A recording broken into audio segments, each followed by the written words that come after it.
Hello everyone, this is CJNovo992 and today we're back for another brand new video and I find myself exhausted, troops, not physically, just mentally after having to sit and watch another game of football of Rangers providing the slop towards us, you know what I mean? It's the same crap they gave us versus Aberdeen and they've gave us it once again. And you look at the last two games, must-win games. How important they are. We hear it in pressers. They're saying it here. They're saying it here. Do you know where they didn't say it? On the park. Where it actually goes ahead and matters is we've not only had a perfect little reflection of this week as it's both games ending 1-1 and both games ending with drop points, but that now means Aberdeen has took 4 points off us recently and Limassol has also took 4 points off us. Now say what you want and I'm not being disrespectful to either team. For me, when I look at the Rangers team, that there is simply not good enough. Now, granted, this draw does mean we will definitely, no matter what, be playing European football after Christmas. And again, some people don't have it, some people do, and that's something you can look at if you want. But I just remember, troops, as I've got a wee bit of grey hair right frickin' here, that we used to celebrate winning things. You know what I mean? We used to celebrate winning things. Now we celebrate what? Falling backwards, arse first into possibly the third-rate European Cup competition. Great, superb, we're going to bounce and be excited about that. Nah, no for me, troops, no the day. Anyway, maybe it will, as the time goes on, I'll start to look and say, oh well, we could do this or this. Because again, it's still up in the air for the Europa League or the Conference League. But right now, what I've got in my stomach is we played arguably, well not arguably, the worst team in the group at home with the opportunity to win the game, to wrap up a game early, reaching the knockout stages of the Europa League. And what I saw was a team again starting as badly as they did versus Aberdeen. But even after they finally got in to the game, and there's a lot that I'm skimming through and I will get there as we get on to the game recap. But even when we got ourselves back in it, I watched a game and a team that I support and love, troops, play 20 minutes where it looked like they couldn't be arsed playing it. That's what was ahead of them. The knockout stages of the Europa League. Just go out and win it. Score a goal, win it, and you wrapped it right up. That was the carrot dangled in front of these players. That was the European night that could have possibly been etched in their memory. And what did we get? Side to side passing. Slow passing between Suter and Davies. Davies to Barisic. Barisic to Butlin. Butlin to Lundstrom. Lundstrom to Davies. Do you get what I mean? I'm sorry, I could just keep going, but that's what we got in the last 20 minutes. Even when the crowd stood up with 5 minutes to go and roared them to try and do something, the life was sucked out the stadium again because it went to Davies, who gave it to Suter, who gave it to Rabi, who gave it to Jose, who gave it to Suter, and it just goes on and on and on. Now, for those who didn't see the game, who was maybe working or had some kind of family commitment or family situation, and you never saw it, you've clicked on here just to see, and you're sitting saying, by God, it's quite a boring video. Well, it was a boring game. Apologies, I wish I could spice up for you and make it very exciting and be positive, but there's just not too much there to be positive about, except from a young 20-year-old laddie who's gone out there and living his dream and grabbing his opportunity. But it's just such an ugly game to talk about, you know what I mean? Sunday was Sunday versus Aberdeen. I could see a Sunday happening, right? I can see a game versus Aberdeen. I've seen it many times. Us no matching them, them out fighting us, them out battling. Whether I like it or not, I've seen it many times and I've came to expect it, so it's no surprise. But I'll be honest, this game right here is a surprise, especially a game that was ahead of us, especially, again, some of these players I think are just here to play in European football, and to see that effort and drive for them is real surprise to me, as it was nowhere near the standard. I'd argue that only two outfield players, again, Butland wasn't real involved, and too much so, two outfield players that looked anywhere near the bare minimum to play for Rangers, and that was John Lundstrom, who ran every blade of grass. By the way, I know he's a whipping boy, and I know some people's already probably shouting down in the comments because they just didn't like the laddie. You take him out that game, we aren't dropping points. We are getting massacred because he done the job not only that he was supposed to do, but he done the job that Jose was supposed to do, and he done the job that Lammers was supposed to do. This guy right here was abandoned in the middle of the park for the majority of this game, and again, it feels self-inflicted. And this is going to take me to the Phil Clement conversation, right? And for me, this is his first real mistake as a Rangers manager, in my personal opinion. And stay with me for a couple of minutes. You saw my reaction when the starting 11 got put down, you know what I mean? I done like a wrestling meme where I was nervous and scared because I couldn't believe we never went with two out-and-out wingers or a bit of pace somewhere, and I especially couldn't believe once again we have not learned our lesson that we can't play the likes of Cantwell and Lammers together because there's no pace, there's no threat, there's no penetration, and it's so easy for the defenders, and it just kills us going forward. But we make the same mistake again, and then for me, Clement makes yet another mistake as he ends up hooking Todd Cantwell after 35 minutes. Now, he does bring on Ross, who comes on and scores and offers son, so yes, he got that bit right. But for me, the substitution that should have been made was Lammers off, Cantwell put into the centre, and young Ross being allowed to run. And he said something in his press conference, because I actually watched it before filming the day's video, because I've been so confused. Like, so confused, I just never understood what I was witnessing. He said he took him off because Cantwell kept cutting inside and he wasn't playing out wide and offering his width. Has he just met Cantwell today? That's Cantwell's game. That's who he is. He's a central player who likes to link up and get involved. If you want width, play wingers. Do you know what I mean? I've lost my mind. But again, nobody's going to get it right. Every time he's given opportunities, he's given chances, he's given people chances to respond and put fire and do this and do this. But I just find myself in this really horrible position where I look at Lammers, I feel what the crowd's feeling, I hear what the crowd's saying. It doesn't matter if you were at the game, away for the game, even 1,500 yards away from the stadium, you felt it. We just aren't well right now. We don't know why he's starting. We don't know why Cantwell, who's one of the most creative players statistically, when the ball's at his feet, is being flung to the wolves and treated like that, when someone who's given us worst performances so far this season is seemingly getting this level of treatment, who's offering us nothing. Because I know what you're going to say, the goal led for Cantwell losing the ball. Agreed, park it, I'm going to be very critical of him in a minute. But see, if you look at them both, Cantwell still on every statistic is still more creative and higher rating than Lammers, but Lammers got to play the 58 minutes in the game. I believe he had lost the ball 11 times in 40 minutes. Lost the ball 11 times in 40 minutes and had 54% passing accuracy. And he's in the hole. He's supposed to be pulling the strings. He's supposed to be our creative life force. And then when you look at that, and you look at that standard and you wonder why we are so limp and lifeless up front. Well, no wonder if that's the coal that's getting shoved into the old engine. And I'm sorry to keep going on about Lammers here because he's not the only one. There is a lot of people, and the longer you watch you will hear their names. But for me, the Lammers thing is a perfect example, because what did Clement talk about when he came into the job?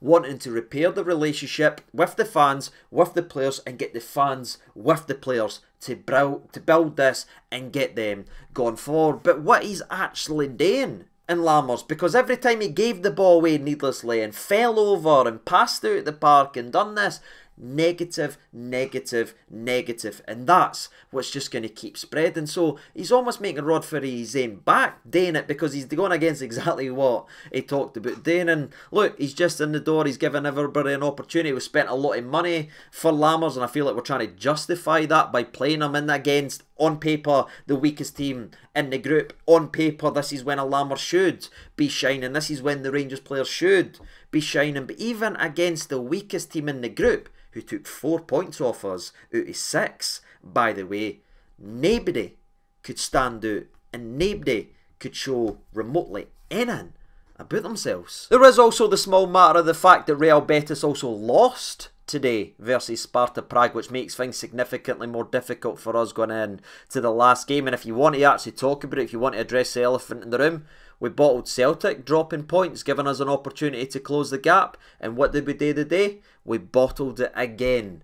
this time versus Limassol, as Betis lost versus Sparta Prague, sorry. So if we'd have won, we'd have went top of the group and been qualified for the knockouts. But once again, the big moment comes, the big opportunity comes, and this Rangers team just balls it. Again, maybe it's my age now playing into it and what we used to do and what we used to be in terms of winning, being successful, and maybe I am too harsh and too critical. Some people's been saying I've been too negative over the last game with dropping points versus Aberdeen, and maybe I am, troops, but I just remember Rangers being something more than the nearly men and the bottle men. Do you know what I mean? That's just how I feel, and I wish I could be saying something completely different and being very happy right now, but I can't. Yes, we've got European football after Christmas no matter what, but again, what was ahead of us if we'd done our jobs and done what a Rangers team should be doing, and when that's winning at Ibrox, we should have had a lot more than that. So I'm not going to cheerlead the European after Christmas. In fact, let's just get in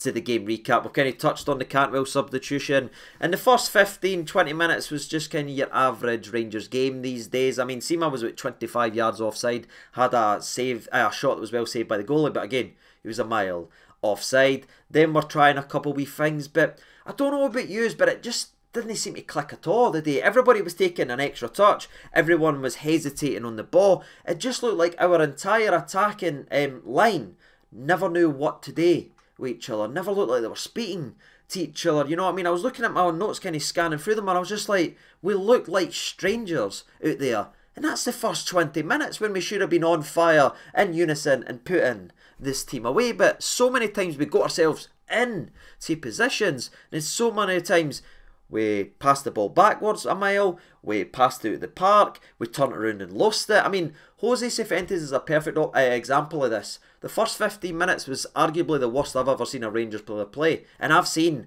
a lot of the guff that we've had in the lower division. Look, we sat here together over the last 10, 11, 12 years on this channel. We've talked about a lot of guff, but he was right up there in the first 20 minutes as he just wasn't used to the pace and the intensity. And it showed for the big man. Now, he did kind of bounce back on an occasion, but truly for me, you're going to be better than that, because I know you're better than that.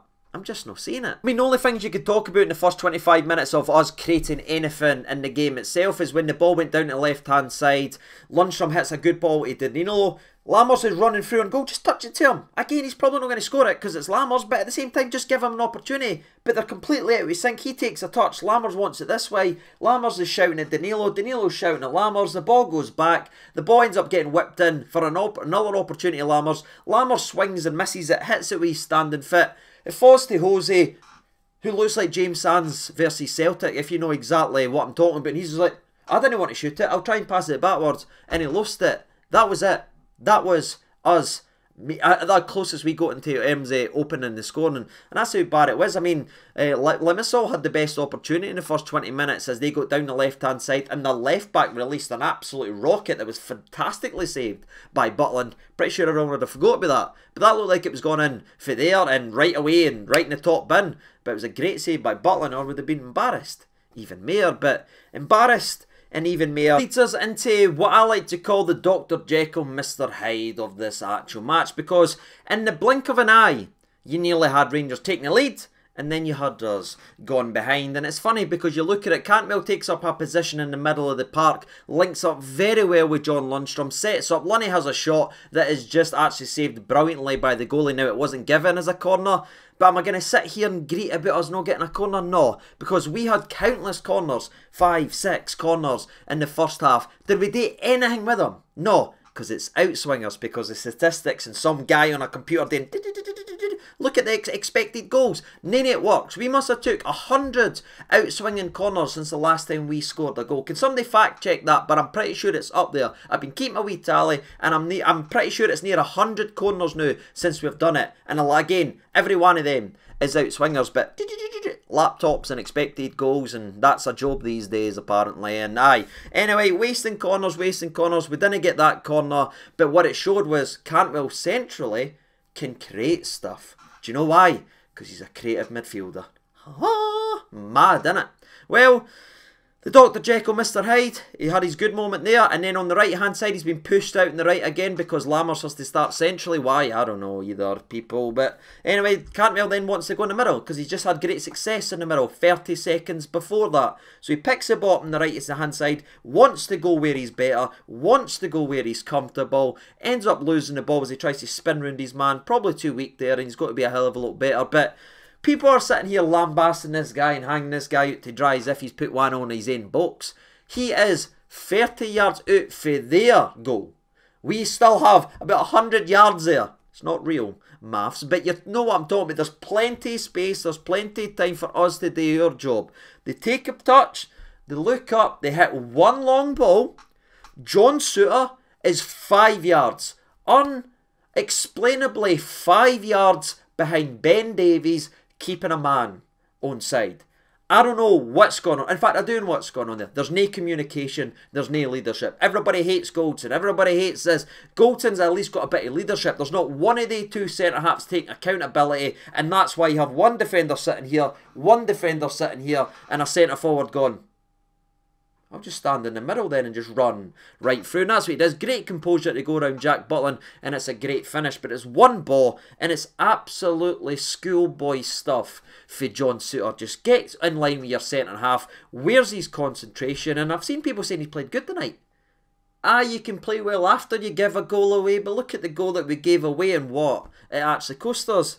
Just stand up, concentrate, be in line, and then that goal doesn't happen. Whether Cantwell's fallen air in the middle or gone central or no, defenders do their job and defend, talk to each other and get in a line. That goal isn't happening. But moving away, Rangers and defending is embarrassing. We all know this by now. And then we nearly give another goal away. Sam Lammers tries to link up with Tavernier, falls over. They run down the right hand side. They cut it back, but thankfully the boy shanks it and hits it over the bar. Everyone's forgot about that chance. That should have been 2-0. The boy's absolutely scuffed a sitter right then and there because of what happens next. As Todd Cantwell number come up, you can hear the crowd, they were booing, they were not happy that it was Cantwell coming off. They had nothing against wee Ross coming on. Ross got a great reception and Ross is a great wee player, but everyone knew the subject could have been made there, and we knew what we were saying. We were saying Cantwell hung out to dry there because he's not a right winger. He's never played right wing in his career before the last couple of weeks. Play him where he's best. Put our best players in our best positions, and then that's no really happening. But again, I feel like he's stuck in this position where he's trying to justify the money and the outlay that's been done for Sam Lammers. So we're forcing Lammers in there and we're playing other people out there. And that's a slippery, slippery slope. And that's how you end up dropping points. And that's exactly what we did today. And aye, that's it for the first half. Was there a big opportunity? Was there a big chance? No. That first half was rotten. Now, I was fully expecting Lammers to come off the park and also possibly Jose coming off the park as well, maybe for a bit more attacking substitution, you know what I mean? But it never came, but thankfully the next goal did, as we end up taking the game right to Limassol, and I'm so happy and I'm so proud and I'm so sad almost that it's fell in a game like this that's surrounded by so much negativity, because what a moment for that young man and his family. They're living the dream. I'm sure everyone's absolutely buzzing, and it's a massive congratulations to the staunch Messi, him, to the young man in and itself. And the goal's spectacular. It's not a tap-in, it's not a shin roller, it's no sun, it's hit off him. It's a throw-in that they try and dive for. They were doing that all afternoon. Danilo picks his head up, passes it to Ross. It's actually behind him. Ross has then got to create his own space, hit it across the goalkeeper, hits the inside of the post and rolls in to the back of net. What a goal, what a moment, and it's tremendous for him, but also an indictment on this squad that we're having to heavily rely on a 20-year-old laddie who's played just 5 games for us as a club. That's where our hopes are. We've just kicked the ball to a 20-year-old and says, go and play his day, son, because our creative guys that we've spent all this money on can't do none. Now, if you're thinking to yourself, maybe that goal brought us in and we were red hot from there, no. John Souttar leaves the ball unexplicably. I just didn't understand. He just goes like that. And that allows them to have the ball, ends up being deflected off, I believe, Ben Davies, ends up getting crossed back in, and thankfully their volley is softly hit at Jack Butland. It was honestly self-inflicted madness. The second loudest cheer of the day, by the way, was Sam Lammers getting substituted off the park, and look, it's never nice to see a Rangers player receiving this treatment. I still remember Bob Malcolm getting it a couple of times and getting this type of treatment and hearing about it and being a young lad and hearing what people were saying in the supporters bus and everything like that, and hearing this, and it's never nice to hear a Rangers player get it, but at the same time is you get what you put in and you get what you earn, and what he's earned is nothing so far in the Rangers shirt. He's getting the minutes, he's getting the chances, he's getting the games, he's not giving the fans anything to get behind him for, and yeah, he gets cheered, celebrated, finally getting off the park, and on comes Tom Lawrence, who again, maybe no started this game because again he's still just back for his own injuries, but then start Todd Cantwell and put Ross out on the right is I think the decision that everyone was thinking going ahead of the game, but spilled milk and all that, we can't talk about it any longer. On comes Lawrence, and what does Lawrence do within 5 minutes being on the park? Slides a beautiful curling ball in behind to Danilo, who has to either hit it first time or take a touch and bury it into the back of net. He's clear on goal, but ends up touching it into the ground, comes off with his shin and ends up gone away. Brilliant for Tom Lawrence, and Lawrence ends up creating another opportunity in the 67th minute as well when he slides Ross down the right hand side, who does beat his man, has the opportunity to shoot, hesitates, wee bit of the Glenn Kamara, hesitates again and ends up getting a shot. But I'm not going to sit here and roast the young laddie. I would actually give him a wee bit of credit for staying on his feet if it wasn't so detrimental to the team, and it probably shows you why people dive or flop or fall over like they've been shot. Ross McCausland falls here. If he throws himself to the ground when he cuts back and he gets that contact, we're getting a penalty kick, but because he tried to stay on his feet, staying it long enough to have a shot, he ends up getting punished. But if you're ever wondering why this guy throws himself in the gun or why people dive these days, because incidences like that, the wee lad, he stayed on his feet, and what did we get for it? None. One of the lowest I've felt as a Rangers fan watching it, because there was not a part of me that thought we were going to score. Do you know what I mean? I'm one of the most annoyingly positive human beings when it comes to rain. I'm so biased. I'm so blind. I will say this. I will say that. I'll take crap all day for everybody online coming and attacking me constantly because I love this team. But even me, troops, I was sitting like that being like, we're just not scoring here because I was getting none. There was not even a nibble that I could go and bite and chase and get excited about. Slow. Danilo had a header for outside the box. It was curling away. Tavernier had a header for outside the box. And that's it. You know, we kept kicking the ball to Ross McCausland to try and Desan for us. Kicking it to the 20-year-old laddie. And somehow Tavernier was going central. Somehow Barisic was going central. And then it was Rabbi Matondo and Ross. No disrespect to either. But they're the ends that they run at the defenders, pass it back, then the crosses come in. But they were going central, and I just feel like we got everything wrong today. Big fan of Clement, think he will do the right things for his club, but the day, for me, he got it wrong, and I'm not going to sit here and pretend or say anything else. But again, he's not the first manager to ever make a mistake. No one is actually perfect. It's how you respond and you learn for those mistakes, and that's what this was for me today. Every level, I thought the starting 11 was wrong. There was no width in that team. They may end up needing to go behind and making a sub in the 35th minute to try and rectify that when we knew it going in. I knew it, you knew it, we all knew it. And again, the substitutions that was made. Desser's sitting there on the bench again. You know what I mean? The money we spent on Desser's not even worth a minute. See if we're not going to play Dessers. If Dessers is done, which I personally think he's done, you know what I mean? He will be getting moved on January no matter what. It just doesn't look like it's going to work. See if he's done. Then he put him on the bench, because all it does is it looks like you're sitting there with a £5 million, £4 million, £3 million, whatever he is, £1 million player sitting on the bench doing nothing, watching us drop points every week. Sit him with the reserve, sit him with somewhere else. If you're not going to play him, then he put him there, because all it does is bring you the question saying, even chasing a game, last ditch, we can't throw him on just to stick another body up front. And I'm not saying Dessers would have won us this. I'm not saying anything ridiculous like that. I'm just expressing my opinion and frustration that I'm sitting watching that, watching us drop points in back-to-back games, and we've got our big signing, big money signing for the summer, sitting on the bench not getting anywhere near the game, whether he deserves it or no. Surely it's worth chucking him on for the last minute to see if he can maybe get a knockdown, because Sahan was missing. I thought Danilo was rotten today, and I really liked Danilo. Rotten today. I thought Seema was rotten today. Cantwell, rotten. Lammers, rotten. I thought Jose was really poor. Lunny, again, the only bright spark for me besides young Ross. He came on in the park and I never saw enough for Tavernier. I wanted the ball to go to Tavernier in the last 10 minutes. You know what I mean? See when it kept going to be Ross. I get what Tavernier was doing. He was trying to put himself in the box because no one else can score a goal in your team. I get what he's trying to do, but I want the ball at Tavernier's foot to cross it. That's who I want to be doing it because he's better than that. And on the left hand side, I want it to be going to Barisic. No, Barisic sitting back and letting Rabi cross it. That's just no, their game's well at the worked or obviously no, I'm not saying that, but I just feel like it would have been better going to a Tavernier rather than a young Ross trying there, putting a lot of responsibility and a lot of pressure on the laddie when Tavernier's the skipper, he wears the armband and he's had his big moments and he's passed before. But maybe I'm just ranting for the sake of it now. Really, really disappointed today in the team. Really sick to my stomach actually, and that's no disrespect to Limassol. They obviously knocked themselves out. They needed to win this game to get something positive for this game, so they're now out of the European Cup competition. But at the same time, I feel like we should have done a hell of a lot better, but we keep getting slapped down and reminded that the players here aren't good enough. They can't take us. Go back and watch my Sunday game where a lot of people said I was too harsh. It's no on Clement all the time. I feel like he did get this one wrong though. But the players there, let's move them on. Because these nights, these frustrations, these results will keep on happening as it's back-to-back games that were must-win and back-to-back games that finished one each. But that's all I've got to say. What about you? Let me know your thoughts and opinions down there in the old comment section below. And as always, I've been CJ92. Thank you so much for watching. All the best and bye-bye.